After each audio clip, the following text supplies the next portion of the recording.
Hello दोस्तों, आप सभी का स्वागत है अपने YouTube channel Maurya classes number 1 पर। आज हम लोग पढ़ेंगे क्लास 10 का एक्सरसाइज 4 द्विघात समीकरण क्वाड्रेटिक इक्वेशन, और इसका हम लोग टाइप 5 देखेंगे। पिछले वीडियो में हम लोग टाइप 4 तक पूरा कर चुके हैं। और प्रश्न संख्या 1 में है, किसी संख्या और उसके व्युत्क्रमों का योग 10/3 है। संख्या ज्ञात कीजिए, मतलब संख्या ज्ञात करना और वह संख्या और उसके व्युत्क्रम का अर्थ होता है उल्टा, विलोम। उसका विलोम प्रतिलोम कह लीजिए। जैसे आपको कहा जाए y का उल्टा क्या है, तो आप क्या कहेंगे 1/y, क्योंकि y के हर में नीचे क्या होगा 1, तो यह एक अंश बन जाएगा और y जो अंश है वो हर बन जाएगा। जैसे आपको कहा जाए 5 का उल्टा क्या है, तो आप क्या कहेंगे 1/5। 1/5 का उल्टा कहा जाए तो फिर आप 5 कहेंगे। तो यहाँ किसी संख्या और उसके व्युत्क्रमों का योग दिया हुआ है 10/3। चलिए हम लोग प्रश्न 1 को हल करते हैं। 1 का हल आपको ज्ञात करना है संख्या। तो माना कि संख्या बराबर हम लोग मान लेते हैं x। प्रश्न से अब देखिए, किसी संख्या मतलब संख्या हमने x मान लिया और उसके व्युत्क्रम, तो व्युत्क्रम x का उल्टा क्या हो जाएगा 1/x, और इसका योग मतलब जोड़ देंगे और योग कितना है 10/3। बस इतना प्रश्न में दिया हुआ है। फिर से एक बार देख लेते हैं। किसी संख्या और उसके व्युत्क्रमों का योग 10/3 है। तो माना कि संख्या बराबर x, प्रश्न से संख्या x और इसका व्युत्क्रम 1/x, और इन दोनों का योग मतलब जोड़ देंगे बराबर 10/3। अब इसका एलसीएम लेते हैं तो x, इसके नीचे 1 होगा, 1x का लघुत्तम x, एलसीएम 1। तो 1 से जब x में भाग देंगे तो x से ही कटेगा, तो जब x में x से गुना होगा तो x²। x से x में भाग दीजिएगा तो 1 से कटेगा, तो 1 × 1 1 होगा प्लस बराबर 10/3। अब इसको क्रॉस गुना कर दीजिए, 3 × x² 3x², और 3 × 1 + 3 अब बराबर x × 10 10x। तो यह हो जाएगा 3x² + 3, 10x को उधर लेंगे माइनस में बराबर 0। फिर से इसको लिख लेते हैं 3x², 10x को पहले लिख लेते हैं -10x और +3 बराबर 0। तो यहाँ हम लोग देख रहे हैं 3 × 3, फर्स्ट टर्म और लास्ट टर्म गुना होगा। 3 × 9, 9 को ऐसे तोड़िए कि जोड़ने पर 10 आना चाहिए, गुणनखंड फैक्टर तोड़ना है इसका। तो 9 और 1 में टूट जाएगा, ये तोड़ लेते हैं इसको हम लोग। 3x² - 9x - 1x, दोनों जुटकर माइनस में 10x हो जाएगा, और प्लस में 3 है बराबर 0। यहाँ 3 के टेबल में दोनों है तो 3 कॉमन, दोनों में x है, x कॉमन, तो यहाँ सिर्फ x बचेगा। 3 निकल गया, डबल x था, एगो x निकला, एगो x बच गया माइनस। 3 × 9, इसमें डबल 3 था, 1 3 निकला तो 1 3 बचा, x बाहर निकल गया है। यहाँ कुछ कॉमन नहीं हो रहा, तो -1 कॉमन कीजिए, x प्लस में, इस प्लस से माइनस निकला माइनस, और यहाँ 3 बराबर 0। तो फिर कॉमन निकल जाएगा x - 3 और बच जाएगा 3x - 1 बराबर 0। तो x - 3 बराबर 0, तो x बराबर हो जाएगा 3, और 3x - 1 बराबर 0, तो 3x बराबर होगा 1, तो x बराबर क्या हो जाएगा 1/3। यही आंसर हो जाएगा। अतः संख्या 3 या 1/3 है। अब नेक्स्ट देख लेते हैं हम लोग प्रश्न संख्या, किसको देख लेते हैं हम लोग, प्रश्न संख्या 2 को देख लेते हैं। प्रश्न 2 में क्या दिया हुआ है, ऐसी 2 संख्याएं ज्ञात कीजिए जिनका योग, प्रश्न में छूट गया सॉरी, इसमें दिया होता है जिनका योग 27 हो और गुणनफल 182 हो। ऐसी 2 संख्याएं ज्ञात कीजिए जिनका योग 27 हो और गुणनफल 182 हो।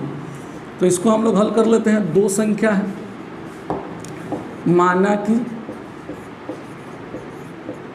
अच्छा 2 संख्याओं का योग जब 27 दिया गया है, और मान लेते हैं अगर एक संख्या 10 होगा तो दूसरा कितना होगा 17। आप कैसे बता दे रहे हैं, 27 में से एक संख्या 10 को घटाकर दूसरे को बता दिए कि 17 होगा। अगर मान लीजिए एक संख्या 13 होगा तो दूसरा क्या होगा 14, क्योंकि 27 में से जब आप 13 घटा देंगे तो दूसरा 14। अगर 15 होगा तो फिर दूसरा 12 हो जाएगा। तो माना कि पहला संख्या मतलब एक संख्या बराबर हमने मान लिया है x, इसलिए प्रश्न के मुताबिक दूसरी जो संख्या होगा, दूसरी संख्या यहाँ xy करके ना मान के इसको 27 - x लिख लेंगे।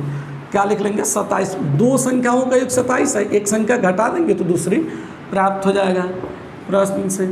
अब ये दोनों का गुणनफल दिया हुआ है 182, तो फिर हम x और 27 माइनस एक्स, ये दूसरी संख्या है, पहली और दूसरी ये दोनों संख्या को गुना करके बराबर लिख लेंगे 182। गुना करेंगे x गुना 27, 27x, x गुना माइनस एक्स स्क्वायर बराबर 182। एक्स स्क्वायर को बराबर किधर लेंगे तो प्लस में आ जाएगा, 27x उधर लेंगे माइनस में, इधर तो 182 प्लस में है ही, बराबर में उधर क्या बचता है 0।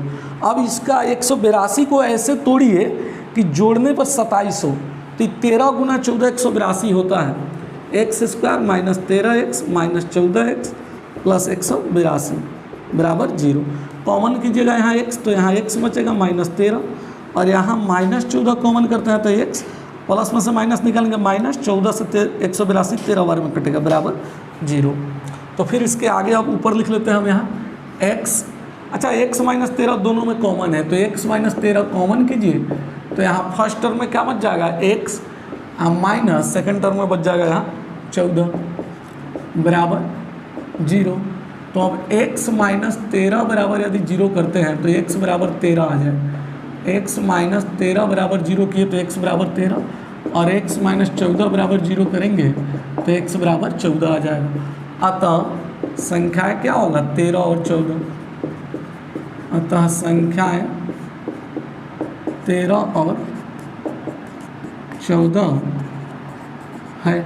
अब देखिए यहाँ अगर मान लेते हैं पहली संख्या 13 होगा तो दूसरी 27 में से 13 घटाएंगे तो दूसरी 14 होगा, अगर पहली 14 होगा तो 27 में से 14 घटाएंगे तो दूसरी 13 होगा, मतलब अतः संख्या 13 और 14 है। 13 और 14 दोनों आंसर हो जाएगा, दो संख्या ज्ञात करना था। अब तीसरे का हल हम लोग देख लेते हैं। तीसरा दिया हुआ है, दो क्रमागत धनात्मक पूर्णांक ज्ञात कीजिए जिनके वर्गों का योग 365 है। क्रमागत धनात्मक पूर्णांक पिछले वीडियो में हम बताए थे, क्रमागत का अर्थ क्या होता है लगातार यानी कि क्रमिक, तो माना कि, और धनात्मक पूर्णांक मतलब काउंटिंग नंबर प्राकृत संख्या। तो दो क्रमागत धनात्मक पूर्णांक, माना कि एक धनात्मक पूर्णांक, एक धनात्मक पूर्णांक बराबर x, दूसरी धनात्मक पूर्णांक बराबर x में 1 जोड़ देंगे। धनात्मक पूर्णांक है क्रमागत तो लगातार बढ़ेगा। माना कि एक धनात्मक पूर्णांक बराबर x, दूसरी धनात्मक पूर्णांक बराबर x प्लस 1, लगातार है इसलिए 1 बढ़ा देंगे। प्रश्न से आगे दिया हुआ है, दो क्रमागत धनात्मक पूर्णांक ज्ञात कीजिए जिनके वर्गों का योग 365 हो। मतलब पहली धनात्मक पूर्णांक x है तो इसका वर्ग कर दीजिए, एक्स स्क्वायर हो जाएगा, और दूसरी है x प्लस 1 तो इसका भी वर्ग कर दीजिए, दोनों के वर्गों का योग मतलब जोड़ दीजिए बराबर 365। अब यहाँ एक्स स्क्वायर, इसको तोड़ते हैं फॉर्मूला पर, ए स्क्वायर प्लस 2ab 2 इंटू ए एक्स इंटू बी 1, एक्स ए है और 1 बी है, ये प्लस बी के होल स्क्वायर पर तोड़ रहे हैं, प्लस बी स्क्वायर यानी 1 का स्क्वायर बराबर 365। तो ये एक्स स्क्वायर मिलकर 2x स्क्वायर प्लस 2 गुना एक्स गुना 1 प्लस 2x प्लस 1 का स्क्वायर 1 बराबर 365। तो फिर हो जाएगा 2x square plus 2x plus 1 minus 365 बराबर 0। तो यहाँ 2x स्क्वायर प्लस 2x, यहाँ प्लस माइनस है तो घटेगा और बड़ा का चिन्ह होगा, 5 में से घटेगा 4, 364 बराबर 0। ये सब 2 से कटने वाला है तो 2 कॉमन कर लीजिए, यहाँ x square plus x minus 2 एकम 2, इसमें का 1 पर 16, 2 8 16, 2 तो नीचा 182 बार में कट जाएगा, और 2 कॉमन हो गया तो 0 में जाकर गुना होकर 0 बटा में जाएगा, 0 में 0 बटा तो क्या होता है 0, उसको छोड़ देंगे, x square plus x minus 182 बराबर 0। अब 182 को ऐसे तोड़िए कि घटाने पर एक आना चाहिए। तो अभी देखिए हम लोग 13 14 में टूट रहा है, 14 में से 13 घटा दे तो ये कहा जाएगा, वहाँ जोड़कर 27 मंगाना था, यहाँ घटा कर 1 मंगाना है, तो 13 14 में इसका गुणनखंड हम लोग तोड़ लेते हैं। तो क्या इसको रफ करते हैं आप लोग, अगर आप चाहें तो इसका स्क्रीनशॉट ले सकते हैं, रफ करते हैं, इसे रफ करके हम यहाँ इसका सोल्यूशन कर देते हैं, गुणनखंड तोड़ देते हैं। वैसे तो आप तोड़ सकते थे इसे, x square plus x minus 182 बराबर 0 है। एक बार फिर से हम लिख दिया, इसको आप 2 बार नहीं लिखेंगे, नहीं तो एक काम करते हैं डायरेक्ट वहीं से हम लिखते हैं, एक्स स्क्वायर प्लस 14x हम माइनस 13x माइनस 182 बराबर 0। तो यहाँ x कॉमन कीजिएगा तो x प्लस 14, अब माइनस 13 कॉमन कीजिएगा तो x 13 से 14 बार में कटेगा, माइनस निकल गया, प्लस बचेगा बराबर 0। तो x प्लस 14 कॉमन हो गया और बच गया पहले टर्म में x और दूसरे टर्म में माइनस 13 बराबर 0।